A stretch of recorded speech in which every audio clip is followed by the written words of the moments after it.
All four Senate candidates in runoff election are raising record funds, led by one Democrat rolling in the dough.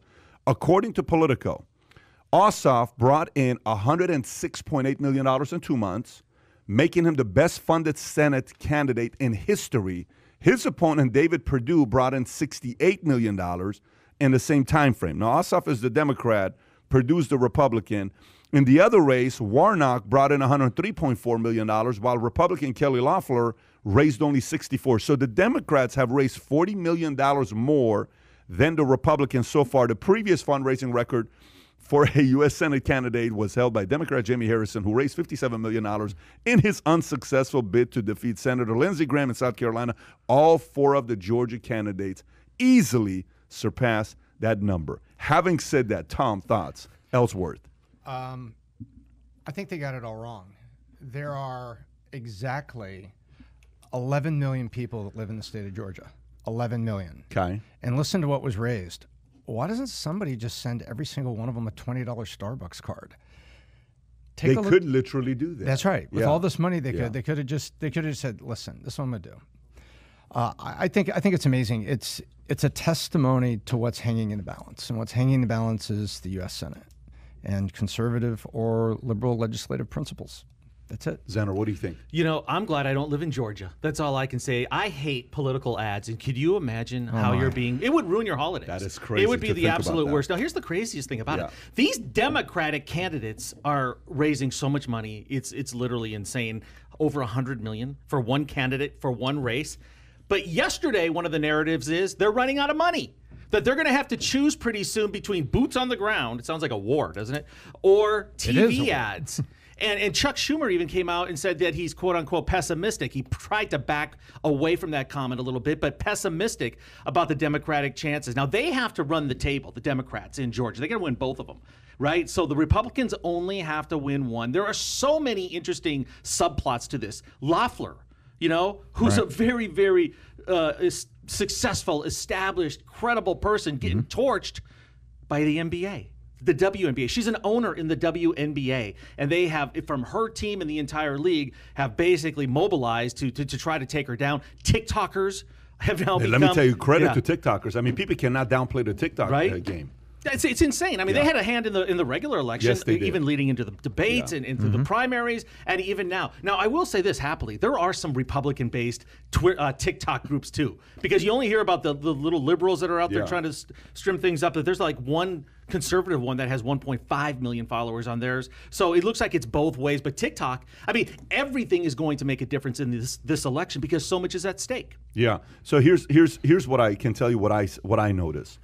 I have given money to both Republicans and Democrats. Okay, I've given money to both sides. So I receive email from both sides. Okay, I get emails from Republicans that send me money talking about Georgia. I get emails from Democrats telling me, I have to tell you, for every one email I get from Republicans, I get 8 emails from Democrats. And the way they do it is so creative. They'll get different people sending the emails, and they'll say, you know, one of them will say DNC headquarters. Okay, now obviously you know that's coming straight from the DNC headquarters. I get that. But then the rest will say different names. James Taylor, Michelle Obama, Chuck Schumer, Nancy Pelosi.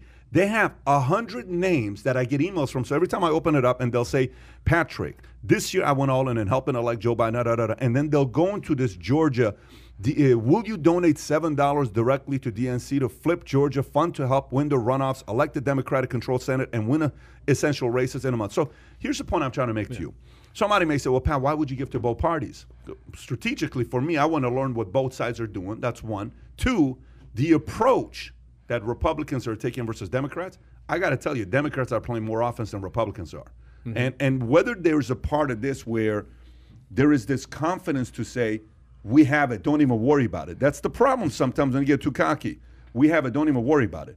Where the Republicans are going to pick it up. There's no way in the world we're going to lose both seats, so they're not playing offense, so they're raising $40 million less. But we know this week Trump is going to Georgia. I think January 4th is going to be in Georgia to help those guys out. Who do you think is going to end up winning here, the way it's looking like right now? God, I hope the Republicans Are get you one. hopeful? Are you like, if you were to put the logical hat and you're betting money right now, are you betting your $100,000 on Republicans winning, or are you betting on Democrats winning? 100% I'm betting on the Democrats. Seriously? Absolutely. They've been harvesting votes for weeks out there. They've already got 2 million votes that are already in, right? The way they've learned to play dirty, they've developed the playbook. So they're just going to apply it to Georgia here right now. No, I'm very, very worried. I'm not optimistic at all. And every day I expect something bad or crazy to come out. I mean, there's even some sort of crazy tie-ins to the explosion in Nashville, which we could talk about a little bit later. But no, I would say the Democrats are probably going to win this thing just like they won in November. Tom? So what's good for America? I'm going to set my views aside. What's good for America, I think, is a divided government that is almost kind of neutralized against itself, so it doesn't sway too far in either direction. I think that's good for America. I get the feeling Kelly Loeffler's probably going to win her race by a nose, which basically will make that happen. But I agree with you. There has been so much effort out there. It's tough to drop the fraud word without stuff right in front of me.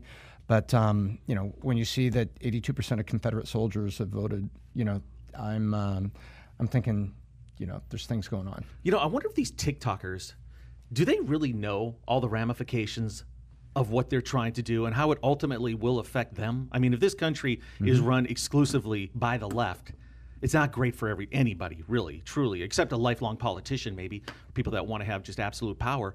But it's so funny. These guys are so motivated, and they do have power, and they do have influence, and they do have the energy to do this. But you sometimes wonder, they're so young, do they even know what they're doing? It looks like they need to have an adult in the room, kind of guiding them. Okay, there's some repercussions here for what you're trying to do. Do you really know these candidates you're pushing for? Peel back a little bit on their histories a little bit and look at what some of the stuff they've stood for in the past, and maybe you wouldn't be so aggressive. To me, every time one side is about to win all three, the opposing side says, what's best for America is to not have one side have all three, right? But if the Republicans have it their way, they'd love to have all three. If Democrats have it their way, they'd love to have all three. If it's up to the politicians, because it's easier in those 2 years to get what? Everything done. Tom, don't hold back with this one, Tom. Be the Tom of BizDoc. Give us the energy of Tom, not the one that's safe, that's trying to be a little too worried about what could happen. Give us your brain. We are relying on your brain and processing. Let me ask the question. If everything's won, the Democrats have Senate, House, and presidency, what happens in 2 years, in the first 2 years? Because it's not going to be more than 2 years, but what can they get done in that 2 year period? I think this is what Let it go. Let loose. No. Go. We can go back. The doc. No, we can go back and see what happens to history. Clinton got that in his first term. Yeah. And he attempted to ram through the first version, the great-great-great-grandfather of Obamacare. He appointed Hillary as first lady to this commission, remember, and they ran that through. Yeah. And the midterm elections was one of the biggest hell-nos in American electorate history, as the midterms flipped to bring balance back the other way.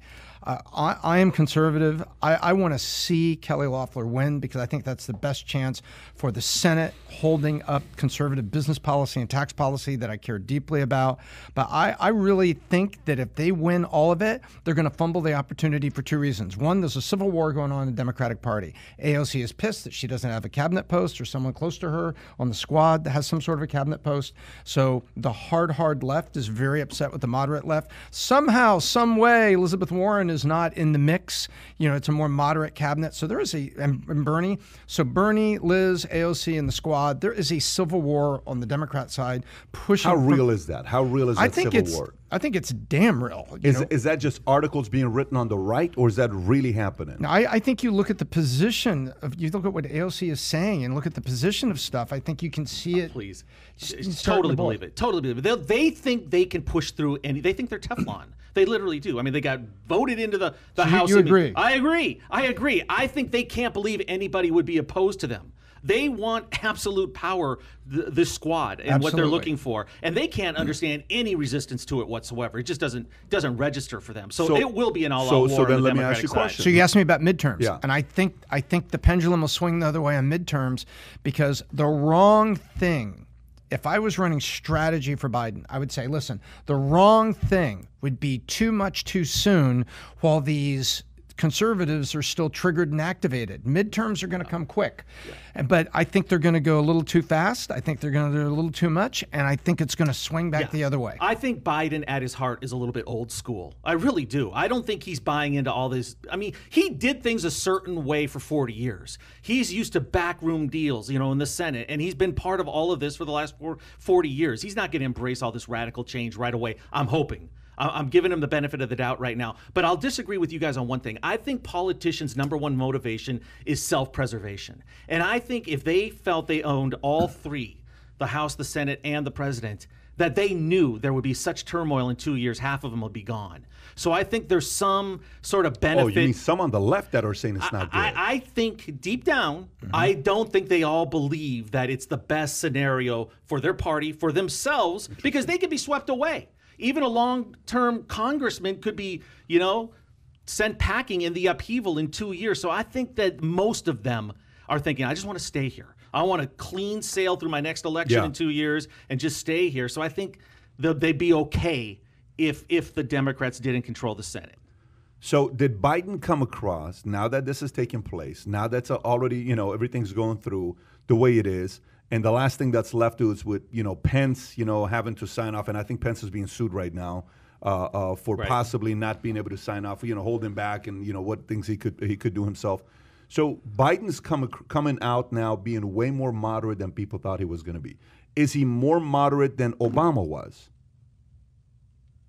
Or is too soon to tell? I think it's too soon, but I think he'll probably be, if Obama's an 8, I think he's going to be like a 6 3/4. Okay, so he's not going to be far left as Obama. Right, and here's the other difference between him and Obama. Obama had Joe Biden as vice president, who was pretty passive. Joe Biden has Kamala Harris, who is the opposite of Joe Biden as a vice president. Power hungry. She doesn't come for that next move. And she doesn't come with a stable full of relationships from all those years in the Senate. Joe Biden brought that. Yeah. He may not have been really valuable to Obama at the voting booth, and he wasn't, but he was very valuable in terms of all the relationships he had on all those years in the Senate. I will say I'm surprised he hasn't stuck one of these squad members in some sort of high-ranking cabinet position, to be honest with you. I think a lot of people are surprised. What do you think that says about him, though? I think a lot of people are. So here's the question. This becomes a question for me. So there's two arguments here. One is this Biden's doing, or is it the people behind closed doors who put up the money saying, listen, here's what you're going to do. You're going to put this person, you're not even going to get close to any of these AOC, Elizabeth Warren guys. You're going to put the people that we recommend you to put in. Janet Yellen's going to be fine. Some of the things that's going to take a hit on capital gains is going to take place. Some of the things that's going to happen with taxes where it's going to go, you were talking about yesterday with me, from 33 to 39, that's going to take place. But for the most part, is it Biden's strategy that's coming out saying, here's who I'm picking, or is the money people behind closed doors? I think it's some of the money that's keeping Biden kind of in the Biden zone. I think it's a lot of that. The money, remember, money doesn't like change. Money hates radical change. Yeah. I think the words Biden in strategy are mutually exclusive. I don't think he has any strategy, not any big thinking. He's the accidental president. I mean, he got thrown into this thing. He shouldn't even won the primary, if you think about it. And here he is as the president at 78 years old. So I think it's behind. It's the group behind. This is a a group effort, a conglomerate behind him making the decisions. You agree? I absolutely agree. I think there's a group that is strategically trying to keep this moderate and then keep control and move agendas forward. And I don't think they're to be trifled with, because I think they want to move left. Okay. But I think they want to keep it from being, squad operation. Let's not say he's not still capable of putting complete buffoons in some of these positions. So let's see what they do. So if you enjoyed this little short segment from the podcast that we did, here's another short segment to watch. Or if you want to see the entire podcast, click over here. Take care, everybody. Bye-bye.